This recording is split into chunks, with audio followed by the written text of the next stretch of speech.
So friends, चलिए फिर से एक टॉपिक लेके मैं हाजिर हूँ रिलेटेड टू एडवांस। ओके, सो देखिए, ये जो आज मैं एक क्वेश्चन आपको बताऊँगा, अभी तक ऐसा क्वेश्चन है जेईई एडवांस में नहीं आया है।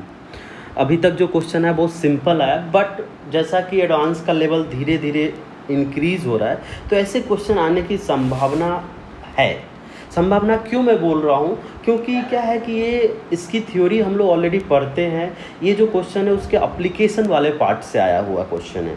ओके, तो नहीं पूछा गया, इसलिए आपको जान लेना चाहिए कि ऐसे भी क्वेश्चन बनते हैं, इसी तरह के भी ट्रीटमेंट हम लोग कर सकते हैं। तो देखिए क्वेश्चन क्या है, अगेन थोड़ा इंपॉर्टेंट है, ध्यान दीजिएगा। मैं स्टेप समझाऊंगा, कैलकुलेशन ये सब बात की बात है, आपको मैं स्टेप समझाऊंगा कि कैसे करते हैं ऐसे क्वेश्चन को। तो बोला गया, देखिए, calculate degree of hydrolysis, this is degree of hydrolysis, H, okay, hydrolysis constant. ये ऑलरेडी हम लोग ने अलग टाइप ऑफ सॉल्ट के लिए किया है। देखो, ये अलग टाइप ऑफ सॉल्ट के लिए करेंगे। Hydrolysis constant KH and pH of salt ZnCl2। देखो, यही ध्यान रखो, अभी तक हम लोग ने जो भी सॉल्ट लिया था वो क्या रहता है, जैसे CH3CONA, NH4Cl। अब ये ZnCl2 मतलब केटाइन पे चार्ज क्या है, जिसका हाइड्रोलिसिस करेंगे +2। अभी तक जो भी किया था उस पर चार्ज क्या होता था, +1 होता है, तो इसलिए थोड़ा हटके है। इसका थ्योरी तो हम लोग करते हैं, बट देखिए एप्लीकेशन आप देखिएगा, of weak dibasic, monobasic लेते हैं हम हमेशा।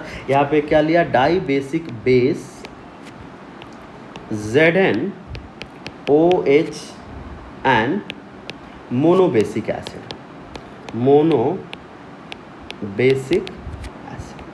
तो ये देखिए अच्छा क्वेश्चन है, बहुत सिंपल है। सिर्फ आप ध्यान दीजिएगा, अच्छे से करना। सिर्फ आपको लॉजिक अगर क्लियर हो गया तो के भी ये दे रखा है 10⁻⁻12। ओके, अब इस क्वेश्चन को करते हैं। तो देखिए, सबसे पहले अगर आप बात करोगे, अपने पास सॉल्ट क्या है, ZnCl2 है। ZnCl2 की बात करें तो आप मान लीजिए वीक बेस बोल दिया है, तो ये वाला जो आया है वीक वाले पोर्शन से आया होगा। ये कहाँ से आया है, वीक वाले पोर्शन से आया होगा, और ये स्ट्रॉन्ग वाले पोर्शन से। तो दिस इज़ मान लीजिए वीक वाले पोर्शन से और स्ट्रॉन्ग। तो जैसा कि मैं आपको बताता हूँ, हमेशा वीक वाले पोर्शन का हाइड्रोलिसिस करते हैं। तो हम लोग चलिए हाइड्रोलिसिस करते हैं वीक वाले पोर्शन का। तो देखिए हाइड्रोलिसिस कैसे करेंगे हम लोग। ओके, तो देखिए हाइड्रोलिसिस Zn2+ का हाइड्रोलिसिस करने जा रहा हूँ, प्लस H2O।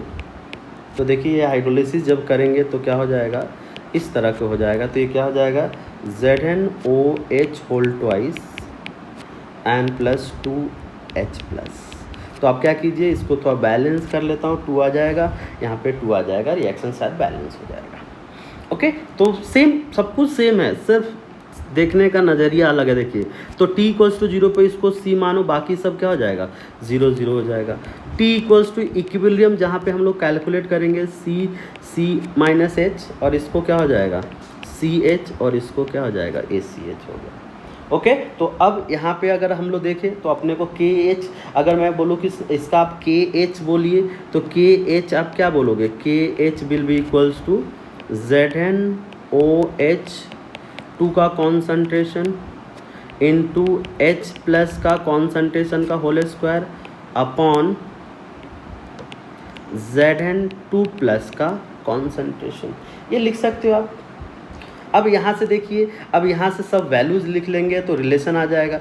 तो KH क्या हो जाएगा, ZnOH2 कितना है, CH, ध्यान से देखिए, H+ कितना है, CH का होल स्क्वायर, और Zn2+ कितना है, C-CH है। ओके, तो अब अगर यहाँ से KH बोलूँ मैं, KH क्या होगा, KH will be equals to क्या हो जाएगा, अगर आप कीजिएगा तो कितना हो जाएगा, दिस इज़ ये 2CH होगा ना, मैंने गलत लिखा H+, तो ये 2CH का होल स्क्वायर आएगा, 2CH का होल स्क्वायर आएगा। तो ये अगर कीजिएगा तो कितना हो जाएगा, देखिए यहाँ से CH into 4c² upon C1 - H होगा।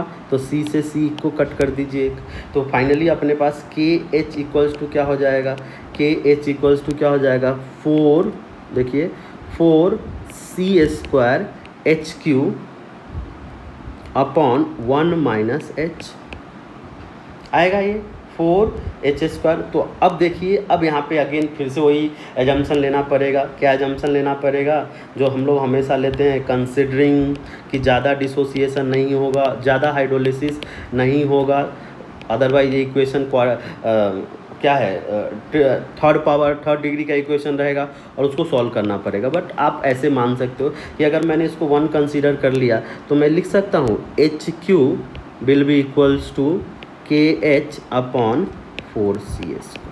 तो बस यहाँ पे अगर C दिया हुआ है तो आप इस तरह से इक्वेशन आ जाएगा, आप सॉल्व कर लोगे। ओके, KH ये सब में रिलेशन आ जाएगा। यहाँ पे नहीं दिया था।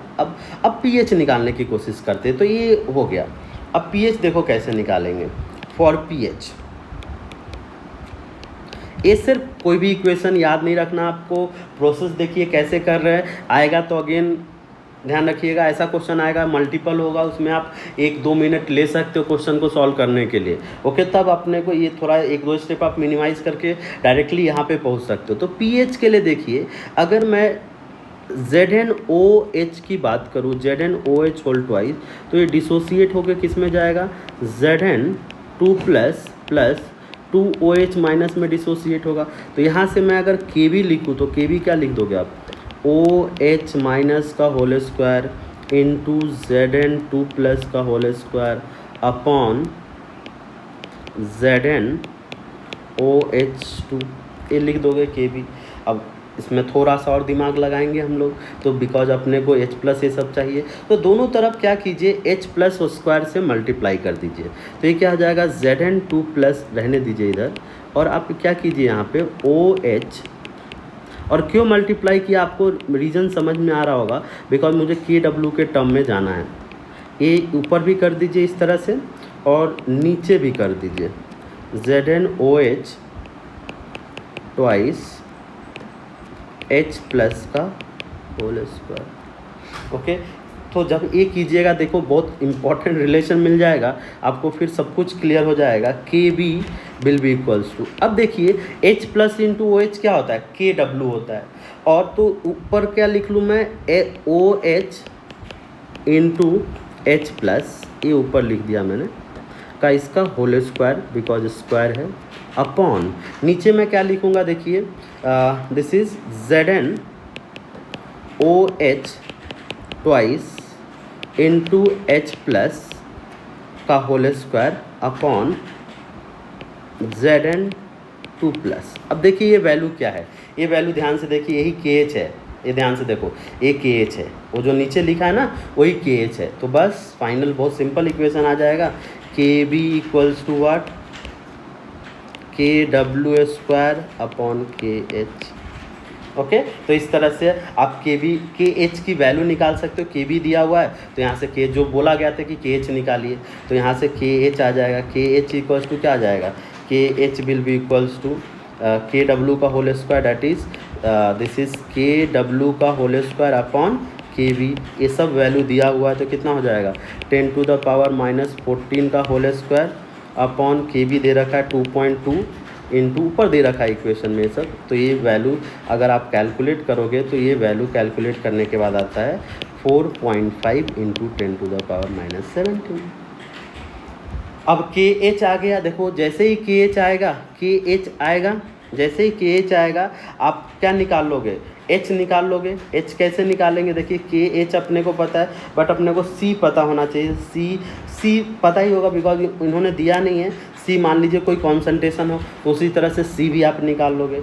जैसे ही C आएगा, अब H+, तो यहाँ से हम लोग ये निकाल लेंगे, C यूज़ करते हुए आप H के लिए इक्वेशन निकाल लीजिएगा। अब देखिए अगर मुझे H+ निकालना है तो H+ क्या हो जाएगा, 2 टाइम्स CH, और H+ यहाँ से आ जाएगा तो यहाँ से आप PH भी निकाल लीजिएगा। मान लीजिए C की वैल्यू कितना आ गई, सी की वैल्यू 0.001 मान लो दिया हुआ है ऐसा इक्वेशन में, सी की वैल्यू दी हुई है तो सबसे पहले एच निकाल लीजिए।